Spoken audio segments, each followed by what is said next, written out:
The South African-born international reggae superstar, who hails from a small town near Johannesburg in South Africa, Lucky Dube, was in Nigeria recently for the first time in his music career, which has spanned over 2 decades.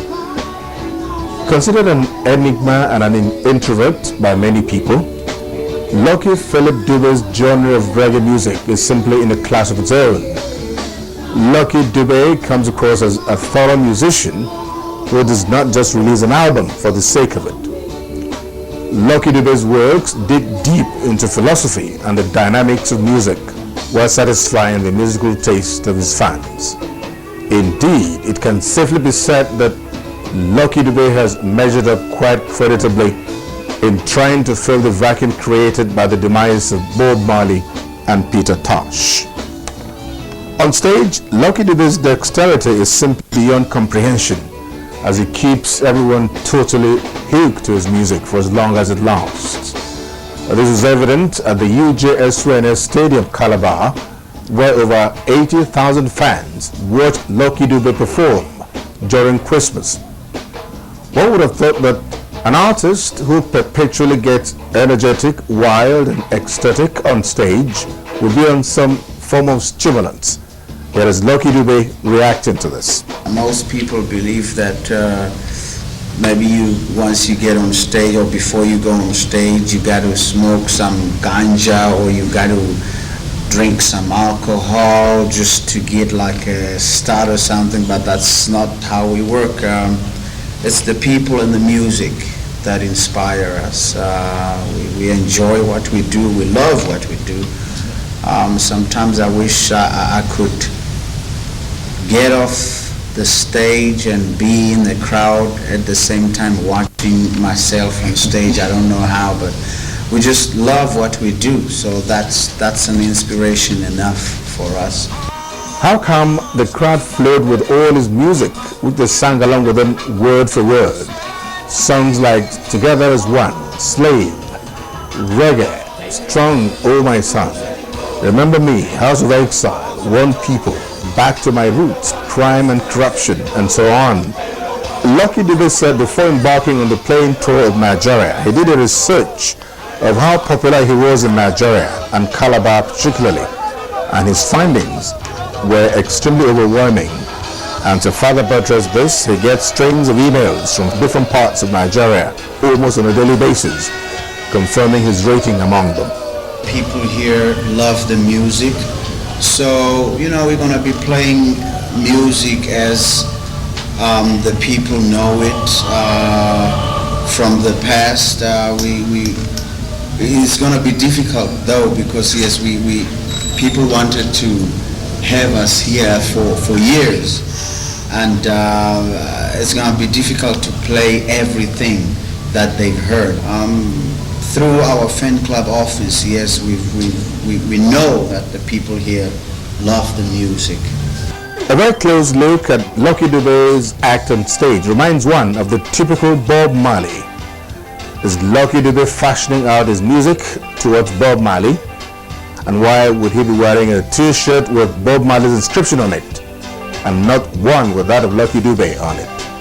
Does he see Bob Marley as an inspiration? Bob Marley, as you know, is the guy that brought reggae to the world. He's the man that made reggae what it is today. He's the guy that brought reggae to the world. I never wear anything that has Lucky Dube on it. I wear other people's stuff. I never wear anything with Lucky Dube on it. How come Lucky Dube changed from the genre of music he was singing before into reggae music? Where did he get the inspiration from? Well, reggae has always been music, that was talking against everything that's not righteous. So I was attracted to reggae because of the situation we had in South Africa, the apartheid era. So everything that was happening around me, to me and to people around me, that's what prompted me to starting out and doing reggae music. And what I heard from Peter Tosh and Bob Marley, they were talking about basically the same things that I was going through in South Africa. So I would say maybe the inspiration came from what was happening really to me and to people around me in South Africa. What was Lucky Dube's impression about Nigeria and Nigerians before he made his first visit with the country? We've heard a lot of things about Nigeria. We've heard a lot of things about places like Kenya, and maybe sometimes when you get to the place you find that it's a totally different thing. So the same with Nigeria. We are here because the people love our music. We love the people here, and so whatever happens here we'll see when we hear. We hear, we hear a lot of things about what's happening in Nigeria, but what we hear, it might not be the real thing. So we are here to see the real thing about Nigeria, the real deal we hear. And why have all the attempts to bring him here failed in the past?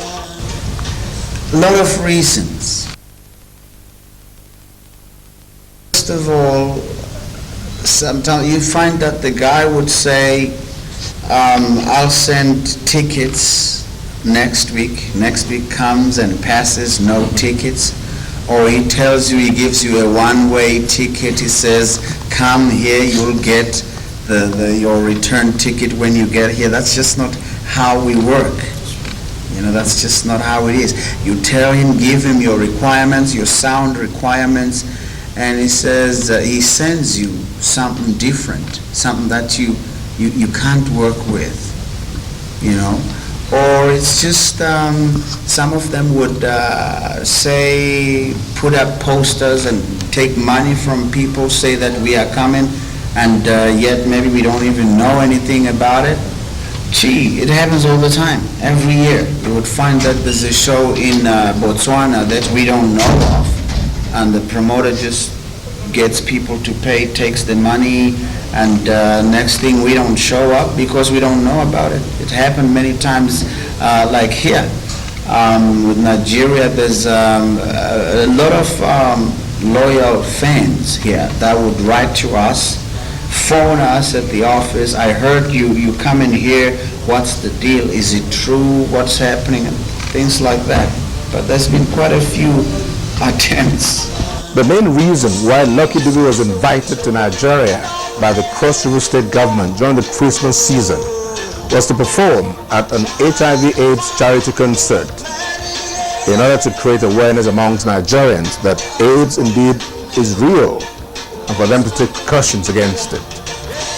What does Lucky Dube know about AIDS, and what does he think about it? How can we tackle it? Well, it's just that people need to be educated in Africa because most of them are still ignorant.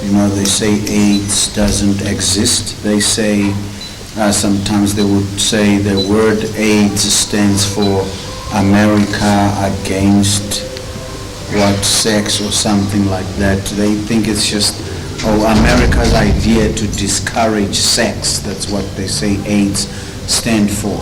But we see people dying every day in Africa. So we just need to educate people a little more, just to make sure that they understand that AIDS really exists and it is killing Africa. So we have tried over the years in music, of course, try to educate people through the music like we've done in the past. So the same thing with AIDS.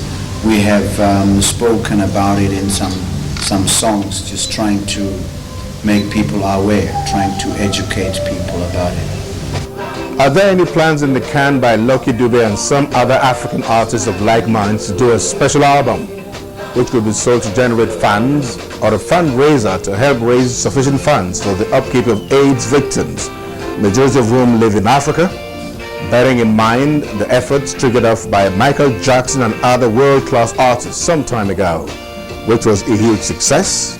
It doesn't only affect poor people, it affects everybody. But it's just that people that have money, people that can afford to buy these drugs, they buy drugs and it sustains. They live longer than the poor folks. But if it's possible, yes, to get musicians who are interested and get the money to have such a project, it would be great for Africa. That we would have something Africa for Africa instead of USA for Africa or something like that. One advantage Lucky Dube has over most of his other colleagues who sing reggae music is his very clear diction and good command of the English language, which makes his lyrics very easy to sing. This also explains why he has wide acceptance in Nigeria. The Cross River State government has always celebrated Christmas with pomp and pageantry in the last 5 years of the Duke administration. And to further give vein to its tourism initiative, in 2002, a foreign artist like Mighty Sparrow from Trinidad and Tobago was invited to pack up the Christmas celebration.